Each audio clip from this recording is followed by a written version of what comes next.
Le gouvernement a mis en œuvre une nouvelle charte de l'investissement, inspirée également par une vision royale, une charte révolutionnaire qui non seulement offre un soutien nécessaire aux projets d'investissement, mais offre également de grandes incitations à l'investissement grâce à la réalisation d'objectifs en termes de création d'emplois, de création de valeur, d'égalité des sexes, développement durable et création de revenus.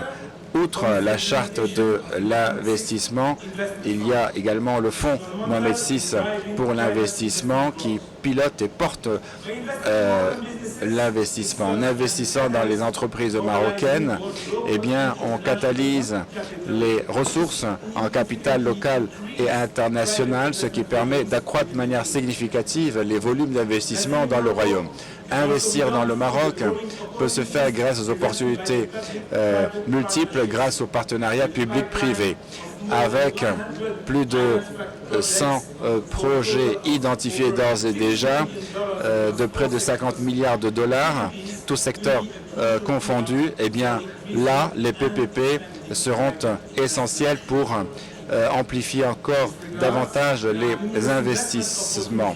Il y a par ailleurs d'autres opportunités qui attendent les secteurs privés, les investisseurs institutionnels, tels que la mise en œuvre de ce gazoduc avec le Nigeria, inspiré par le roi. Il y a aussi le projet de train à grande vitesse qui reliera Marrakech et Agadir au reste du pays. Il y a aussi le renforcement des lignes actuelles pour transmettre l'électricité verte des provinces du Sud vers les lieux où l'on en consomme le plus. Par ailleurs, l'expansion de la flotte royale au Maroc également prévue pour 2037.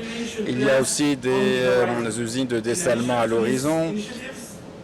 Outre ces initiatives, il y a aussi les ports, les aéroports et bien d'autres infrastructures de taille qui sont prévues depuis l'annonce du partenariat marocain avec la FIFA pour organiser la Coupe du Monde aux côtés de l'Espagne et du Portugal en 2030. Le panel d'aujourd'hui était important pour présenter au monde entier, puisqu'il était retransmis à l'international, pour montrer quelles sont les opportunités d'investissement qui existent au Maroc et comment le Maroc aujourd'hui est en train de saisir les opportunités qui s'offrent grâce à la décarbonation de l'industrie mondiale d'un côté, mais aussi grâce aux relocalisations des chaînes de valeur mondiales.